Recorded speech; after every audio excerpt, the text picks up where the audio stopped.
Welcome to the EdVance Podcast. I'm Vikas, and as always, it's a pleasure to have you with us. Today's conversation is with someone I deeply respect, Vijita Patel, who has spent more than 20 years leading in education with a focus on what truly matters, making schools, school places where every child, regardless of the need, feels seen, supported, and able to thrive. She currently serves as Executive Director for Special Educational Needs at the Qatar Foundation and is also recognized as a national leader of education in the UK. Alongside her leadership in schools, she's played a key role in shaping policy, contributing to research, and advising governments on inclusion and neurodiversity. You know, Vijita was previously the principal of Swiss Cottage School in London, where I first met her, an exceptional school for children with complex needs, rated outstanding by Ofsted 7 consecutive times. Her leadership there was not just about school improvement, but also about building dignity, care, and equity into the fabric of her system. She brings a thoughtful, deeply human perspective to leadership, and I'm really pleased to be speaking with her today. Please join me in welcoming Vijita Patel to the EdVance Podcast.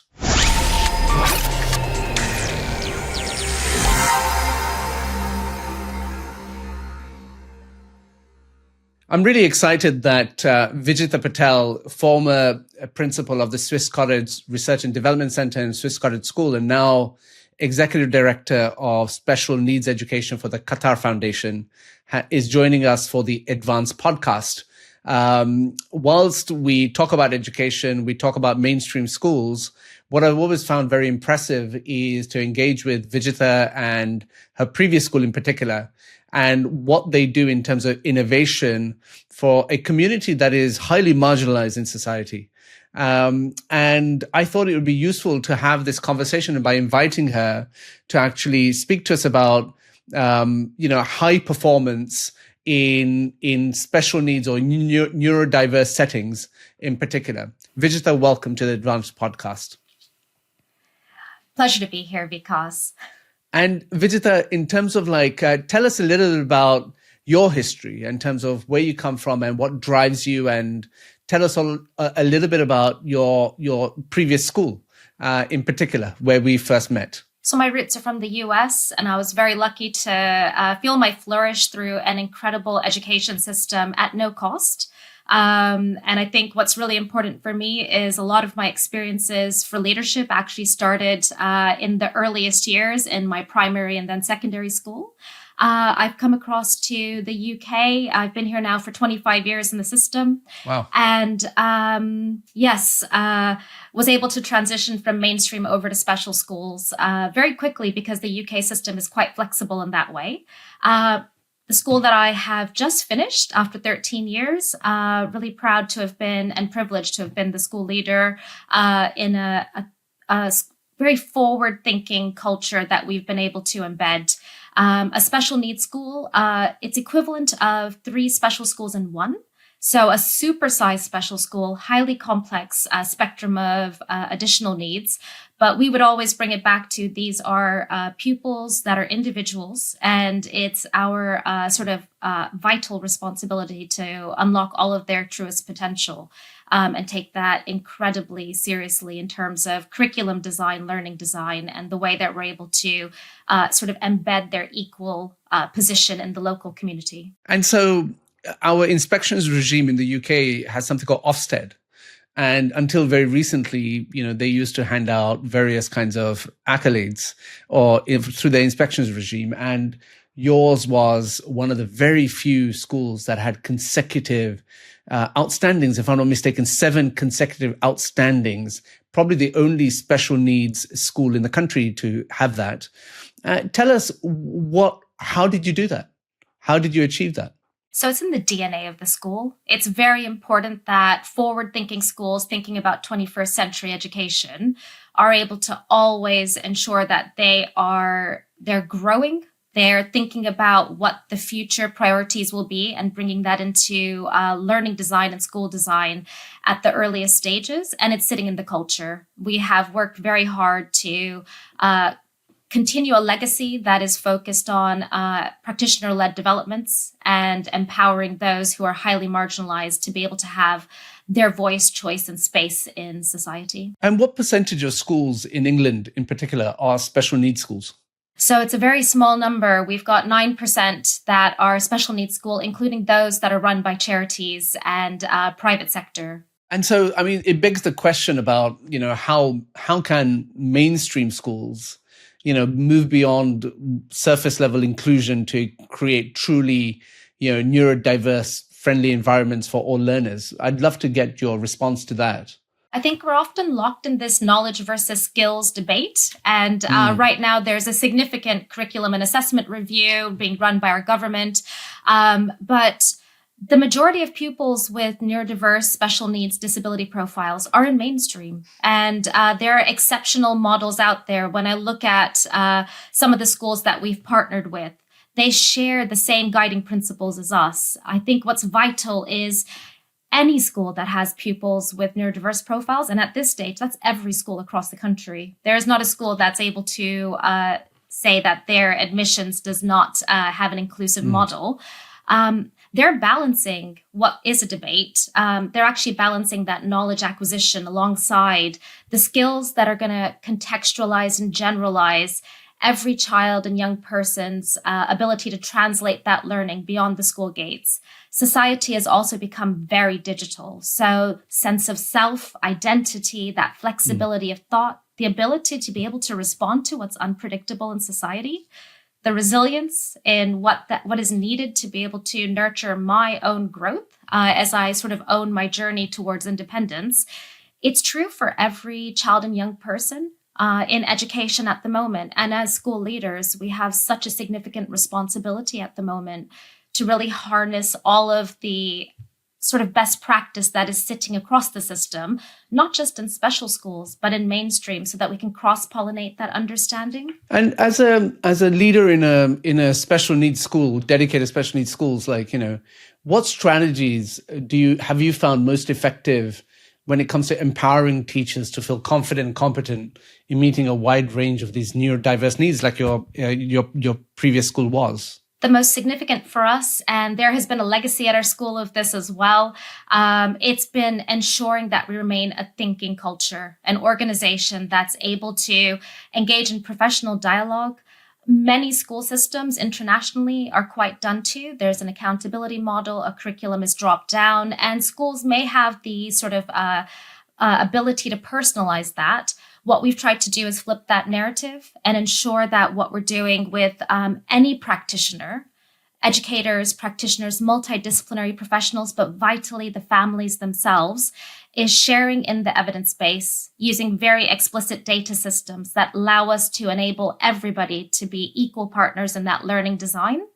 And I think what's vital is we're able to make sure that we use the research for professional learning communities so that we are able to make sure that we're distributing that leadership at all levels to be able to take some risk, be very sort of innovative, creative, consider what that pedagogical approach is, but to be in a professional dialogue, to be able to really engage in very healthy discussion, reflection, and debate through that reflective inquiry. But let's tap a little bit more into this, which is we talk about practical leadership, right? And so if you take any one of those areas, why don't you describe to our listeners what you actually did? So we looked at all of the bureaucracy and red tape that exists in schools, and we're a very sort of archaic system. We looked at new technologies, and we've essentially reduced what we could call the burdensome paperwork to bring it back to ensuring what we're observing with teaching, learning, and those key moments are through technology that allows us to be around the same evidence base as family, as multi-agency disciplinary teams, as educators, and the teaching teams, to be able to reflect on that journey of learning. We do this in a 2-week cycle, and the best currency in schools is time, so we protect that time. The professional learning community research is implemented into the school culture. All staff join at the same time, and it's 45 minutes before the students arrive. Don't wait till the end of the day when everybody is exhausted from deep, meaningful, exhausting learning that has had great impact. at the start of the day, how do we enable our teaching teams to have a vision for learning, to really engage in what that pedagogical approach will be, and to be quite excited and joyous about how they're going to support these pupils to thrive during these moments of learning that are not easy. There's a challenge there as well. It gives them an opportunity to also integrate research, learning, or best practice they're picking up from other practitioners, other schools, other charitable organizations. We've picked up a lot of best practice from the World's Best School Prize shortlisted schools. It doesn't have to be about special schools. It's how are schools challenging the norms and pushing themselves to really think about what's best for the community they serve, and how do we sort of harness that and bring that into our school. And that leads me to this next question, which is around how do you involve students and their families in shaping what is a meaningful or individualized journey, especially when needs are complex or communication is non-traditional? And pupils in our school, they can be nonverbal, pre-verbal, have language. They can communicate through iPads and technology and eye gaze technology as well. What's really important for us is the motivators for learning are from the pupils. That gives them that ownership and that choice in how they will engage in their learning. We've worked with Professor Barry Carpenter and Alan Wood of Evidence for Learning to be able to then use technology that allows the child to be able to take home that journey of learning every 2 weeks to their family. And families equally can upload into the Evidence for Learning system what the experiences have been at home that have been sort of promoting that thrive and flourish for their child, their excitement, and where there's been engagement or where there have been challenges, so that the school team can bring that back into the classroom.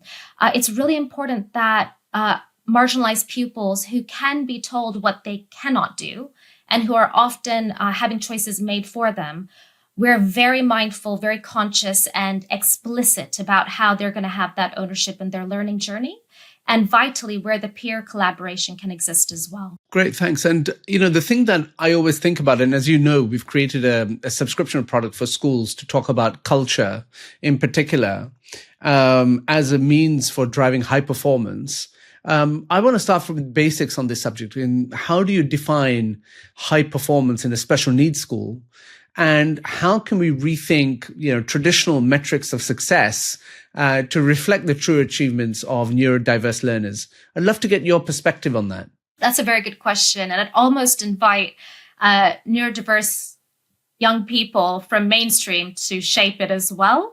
Because what I'm struck by is when we do work with schools beyond our own school and mainstream sector, they're often emphasizing how much sense of self, identity, and how to have that resilience and confidence is an equal metric to what they want to gain through standardized testing. We're a special needs school. We would always say that we're trying to get that balance, but a standardized test, it's currency. It's vital to be able to move on to that next stage or phase in education or university. But equally, it's not going to capture the whole picture. And for us, we have a very sort of strong use of technology to be able to capture that profile and that learning journey. And the Rethinking Assessment Coalition is equally emphasizing this focus as well. For us, that sort of sense of excellence, how do we move society past tolerance of pupils at our school to the acceptance? And so for us, one of the most important metrics, whilst we look at standardized testing for pupils, it's actually what are we embracing as school leaders to be able to make formal partnerships with key organizations so that social and cultural capital can be sort of harnessed and increased for our pupils' visibility in the wider community. And that will link to the core vision and guidelines we have within our curriculum model. All special schools will be doing this as well, and a number of mainstreams. It's how we're able to connect that interplay so that we can see that systematically as a school system, the architecture is very much ensuring that inclusion, as you said, is authentic and deep, not surface level.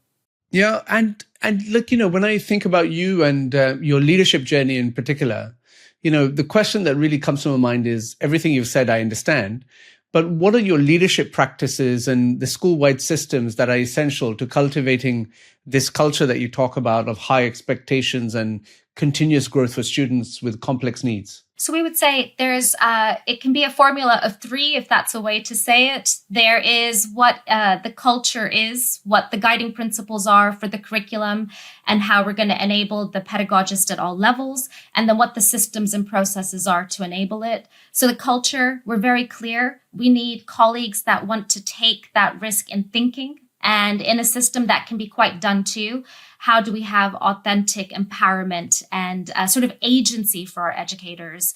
And they are exceptional. We have a phenomenal team.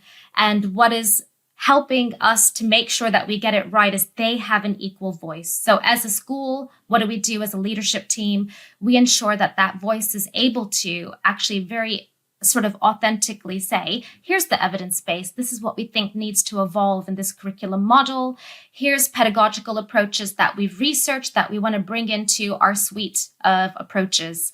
I'd say the second part, so the way that we're able to ensure that there's pedagogy at all levels, leadership at all levels is vital. We would say that's with our families as well. They have an equal voice with us. To do this, we have got to make sure the evidence base is one that's shared, that's equal, and that's agreed. So the key performance indicators automatically come through that.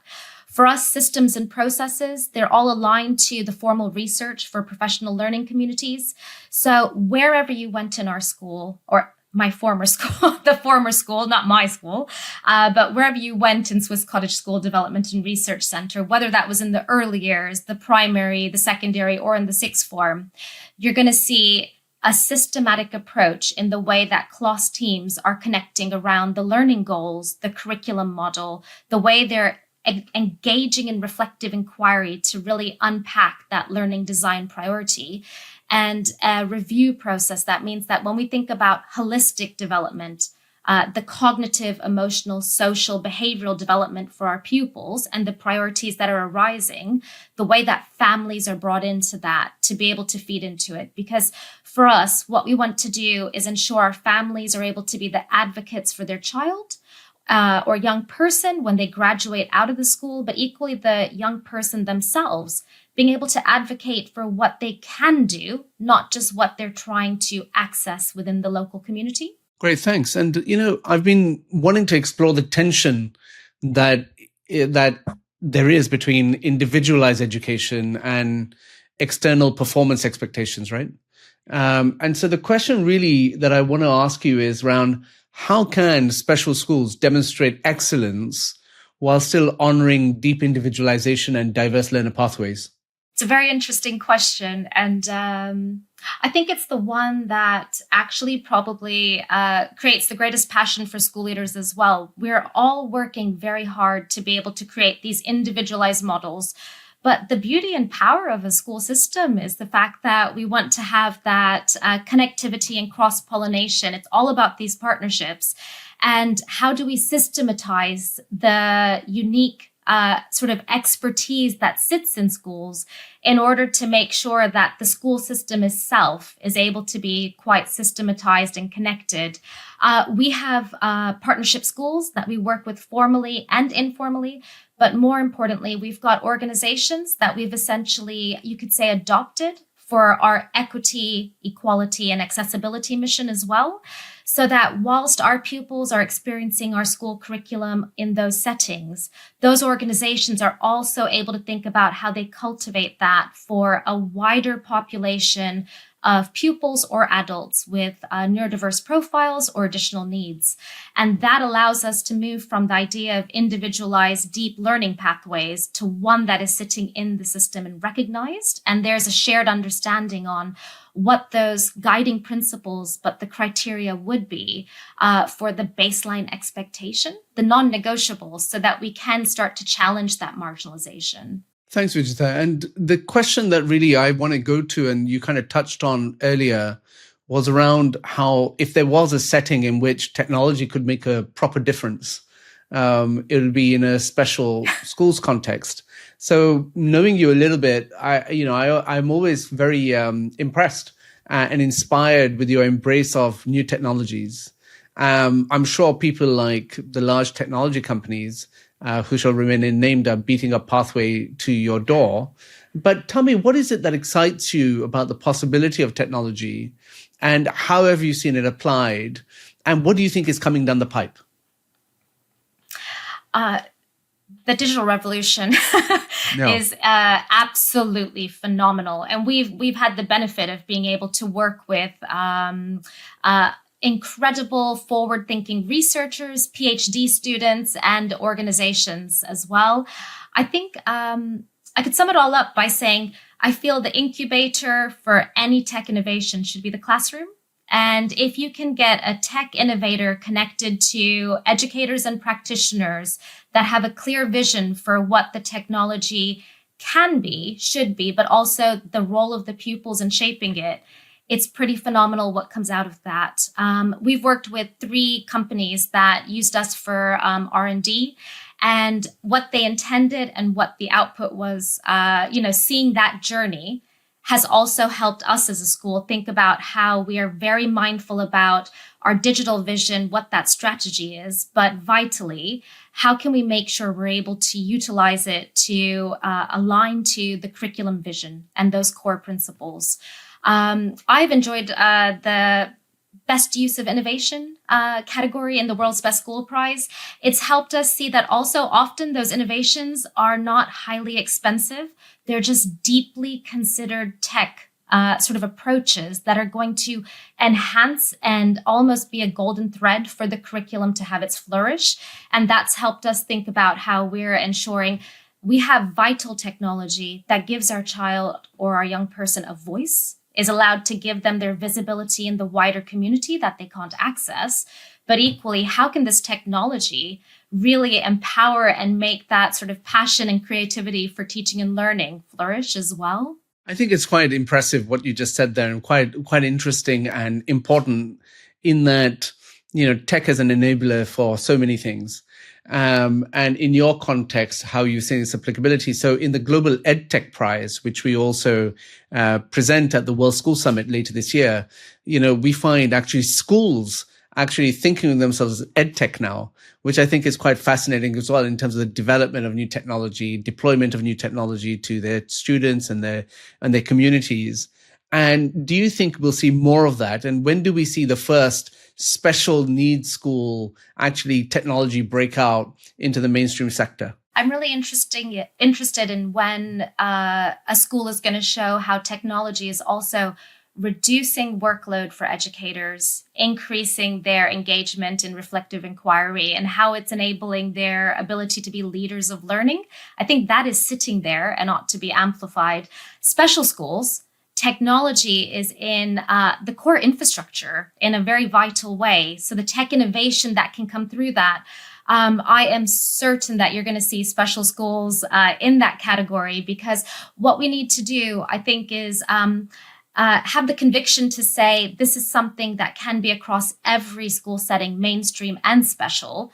And it's our responsibility to amplify what that best practice or model can be, while showing systematically this can be put into place with a very straightforward change management program, but start with the pupils, their families, and the educators. And that's how the tech companies will be able to see that they may want to actually invest in what that sort of development is in education as well. And the Global EdTech Prize feels like the perfect way for sort of leading tech organizations that are engaging with 21st education, and also, how do we challenge the inequality gap? How do we reduce this disadvantage? Or how do we increase the equitability of the pupil population? How fantastic for CSRs to be linked to that. And Vijita, you're leaving the English education system after a long time.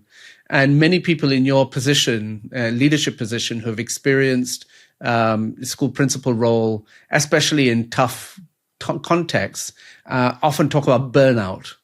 Do you want to comment on that and say, what is it that leaders should think about when it comes to high performance and the well-being and mental health and clarity that you require to do these big jobs?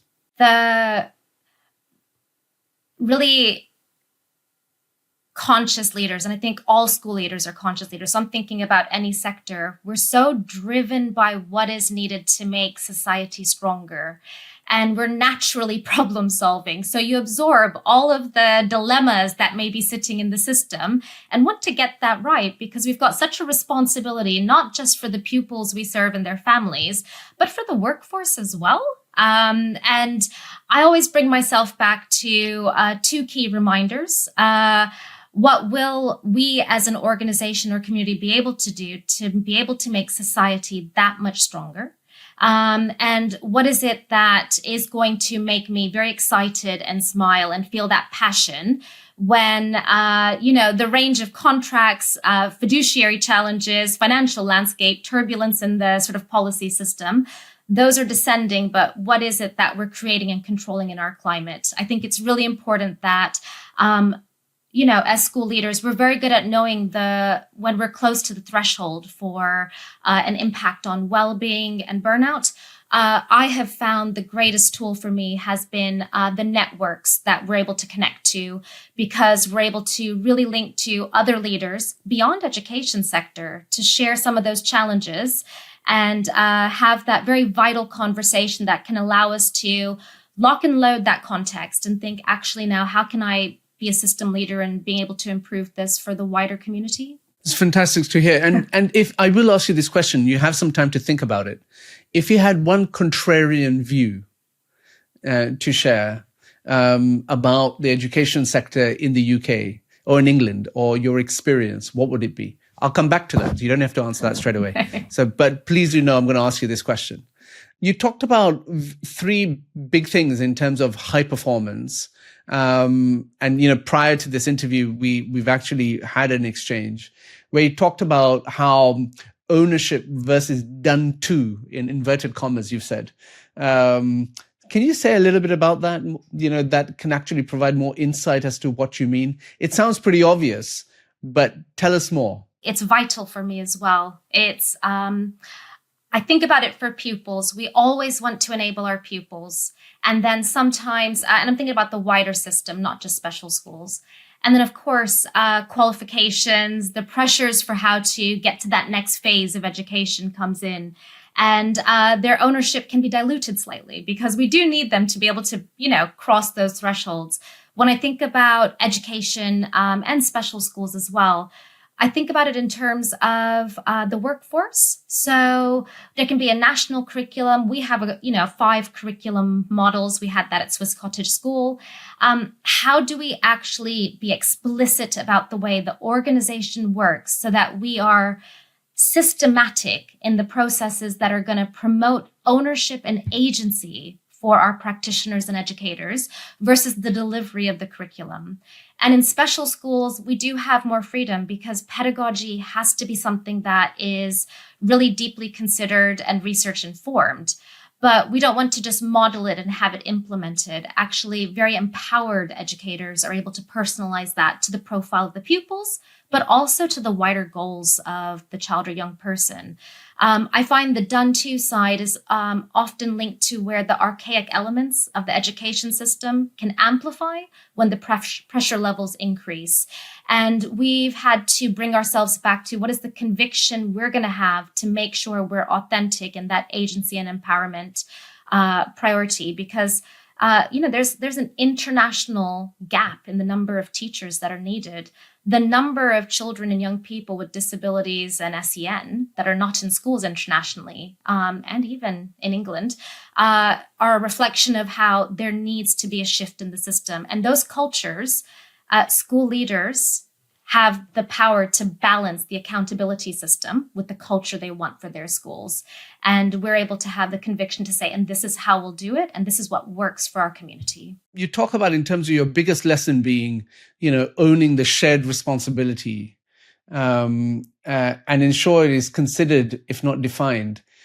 Say more about that. And it's the collective moral imperative. It is my biggest lesson is that I've come across sectors that say, but your education, so we'll just hand that over to you. If we want society to be truly inclusive, we wouldn't have to say that, because society would just have equality and equitability built in. And in 2025, we're still talking about achieving an inclusive society. So when I am at the table negotiating with other organizations from different sectors, I bring it back to their collective responsibility for that mission, and that it is not just us as education trying to drive that with this sort of relentless focus.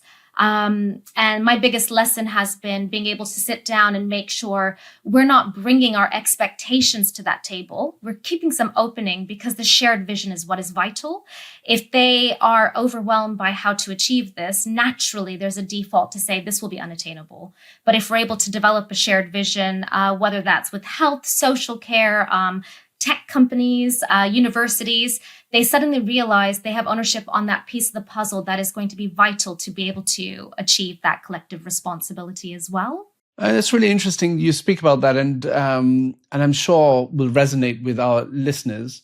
As we come to the conclusion of this podcast interview, which has flown by, I think you'll agree, I should ask you a question about, well, you are renowned as a global expert, especially with regards to special needs or neurodiversity.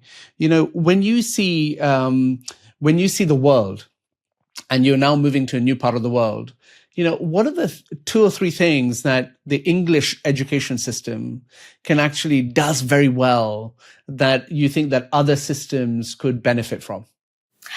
You'll note I haven't asked you about your contrarian view yet, but tell us in terms of what do we do well over here that, say, a school system in another part of the world, and maybe even a high-performing school system, maybe a Singapore or a Finland or whoever it is, can learn from us?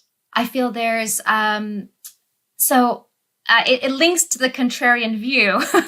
I know that inspections and Ofsted can be quite complex as a kind of lived experience, I suppose, in our system. But we're getting the playbook. We're being told what the sort of core expectations are.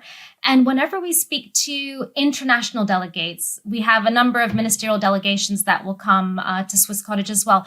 They come for special needs. They leave on a conversation around system architecture, leadership. How do you promote essentially ownership at school level? And what I think England is fantastic at is saying, as school leaders, as a board, you have the power to define your strategy, your mission, your vision, and the core values that guide that. And that is not the reality across all countries. And we really should take a step back and recognize what that does to be able to really have school leaders shaping the link between the values that we want reflected and the way that we want that to connect to that societal mission. We're a values-led organization. We've been very explicit about it, and possibly because we've come across international colleagues that state, actually, we don't have that autonomy, and we don't have even the opportunity to define that, because there's an expectation for us to be very high merit-based in the way that our education system will be. The other for me certainly is England is a unionized system, but unionized at all levels. And those unions do communicate very effectively. They advocate where necessary, but there's a very sort of important interplay between the way that you can have representatives across every level in a school, reflecting what the national landscape needs to take into consideration at school level. I think alongside that, it can feel like a high level of policy, but that contrarian one as well. We have policy and legislation for special needs. And I come across countries that are seeking to now define that because they've got a rise in that population or better early identification. And they're looking to the UK and England for how to define that. And because we're living and breathing it, we often can't step back and realize there's a vision at the front of the SEN Code of Practice, and it's written by Education and Health, and it's a shared vision. And if we bring ourselves back to that, there's a complexity in the red tape and the system that is quite challenging. But the fact that every family knows they've got that access to that policy for their child, and every educator to know what is sort of considered for quality first education, is something that we have certainly valued as we've hosted a number of ministerial delegations as well. And the contrarian view? I think it's sitting in that answer. I can't imagine what some of the school leaders I link with feel about what I said. So you're saying unions are great. You're saying the English system, so the Department for Education is doing something really amazing. Are those the contrarian views? I think there's a national curriculum, and special schools have the freedom to ensure that what needs to be in place for complex needs is defined by us through research. But I would say the part that's the contrarian view, we've got, as school leaders, we do have the conviction to be able to say, and this is what this will be for this community, this locality. And if school leaders, and they do, when they connect together to be able to say, for this locality, this is what is going to make our children and young people thrive and be visible in society and understand their place and have equal sort of citizenship, it flourishes. And there are great examples across this country as well. But it's a tricky view because so much has been pushed down to school leadership level. The ability to take a step back and say, what is the vision and mission for this? And how do I then, again, go back to that collective responsibility piece? I'm responsible for this. I think your sector needs to take ownership of that. And together we have that shared vision. That's the key sort of priority for me. And what excites you about your new role as executive director for special needs education for the Qatar Foundation? I mean, how many schools do they have? What's in your mandate? This is your first role as a system leader, perhaps, and it's international. Tell us a little bit about what excites you. And the system leadership so far for me as a NLE and with the various sort of roles with the government, it's been on top of the day job. So it's been trying to connect it. So it's quite exciting. Qatar Foundation for me, it's a big step to be able to start a new chapter, and it'd be easy to stay because, our organization's phenomenal in England. But they're pushing the boundaries on what education can be. The interplay between education and university, education city, and that strategy that Qatar Foundation has implemented, put into place in a very tight space of time. There's such strong foundations, and I'm quite excited about what that neurodiversity focus and lens will be. This is in the Middle East, they've opened the first profound and multiple learning difficulties special school, a number of schools for pupils with autism, severe learning difficulties.